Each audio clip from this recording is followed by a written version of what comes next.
ও মুসলমান, কেমন নেতা ছিলেন হযরত ওমর ফারুক রাদিয়াল্লাহু তাআলা আন।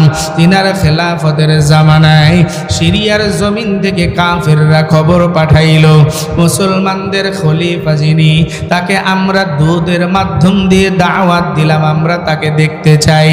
এ নবীর আশিক উম্মতের দল, হযরত ওমর ফারুক রাদিয়াল্লাহু তাআলা আনহু সেই সিরিয়ার জমিনের দুধের দাওয়াত গ্রহণ করলেন। দুধ ডাক দিয়া বলে, ও মুসলমানের খলিফা, আপনি আমাদের দেশে আসবেন কবে জানায় দেন। হযরত ওমর ডাক দিয়া বলে, আমি যেই দিন সুযোগ পাবো, সুযোগ বুঝে তোমাদের কাছে যাব, তার আগে আমি জানায়া দিব। ও মুমিন মুসলমান, আজকে তোমার আমার আদর্শ আর খলিফাতুল মুসলিমিন ফারুক আজমের আদর্শ কেমন? তাদেরকে এই জন্যই তো বলা হয় খৈরুল কুরুনি করনি সুম্মাল্লাযীনা ইয়ালুনাহুম সুম্মাল্লাযীনা ইয়ালুনাহুম। যারা নবীর কাছের মানুষ, যারা সাহাবায়ে কিরামদের কাছের মানুষ, যারা তাবেঈনদের কাছের মানুষ, এই দুনিয়ায় যারা আলেম বুজুর্গদের কাছের মানুষ হইবা, আল্লাহ তাবারক ওয়া তাআলা তাদের মর্যাদাও দিন দিন বাড়ায়া দিবে। হযরত ওমর ডাক দিয়া বলেন, এলাকার ভিতরে তোমাদের সবার দায়িত্ব ভাগ করে দিয়েছি, সবাইকে আমার সঙ্গে যাওয়ার দরকার নাই, আমি একা একাই সিরিয়ার জমিনে যাব। মুসলমানরা পরামর্শ করিয়া ডাক দিয়ে বলে, আমিরুল মুমিনিন, আপনার একা একা সেই জায়গায় যাওয়ার কোনো সিদ্ধান্ত ঠিক হবে না। হযরত ওমর ডাক দিয়ে বলে, কেন? যেই রব আমাকে হায়াত দিয়েছেন, যেদিন মৃত্যুর সময় হবে চলে যাব।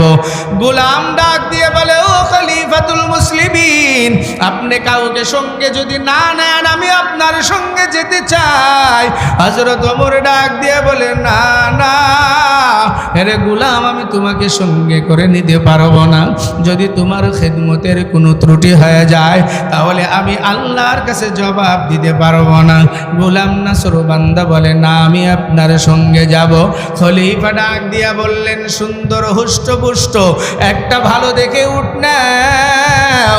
উটের পিঠে খলিফাতুল মুসলিমিন সওয়ার হইলেন, আর গোলাম উটের রশিদের সামনে হাঁটিয়া যায়। দীর্ঘ সময় পথ চলার পরে হযরত ওমর ডাক দিয়া বলে, ও গোলাম একটু দাঁড়াও।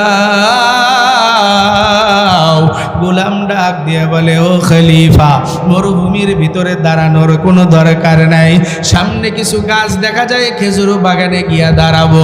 হযরত ওমর ডাক দিয়া বলে, গোলাম দাঁড়াও। গোলাম যখন রশি ধরিয়া যখন উটটারে দাঁড় করাইলেন, হযরত ওমর উটের পিঠ থেকে লাফ দিয়ে নামলেন। গোলামকে ডাক দিয়া বলে, যতদূর পথ আমাকে বসায় নিয়ে আসছো, ও গোলাম উটের রশি আমার হাতে দাও, আর এখন তুমি উটের পিঠে উঠিয়া বসিয়া যাও। একবার জোরে জবান খুলে বলেন আল্লাহু আকবার।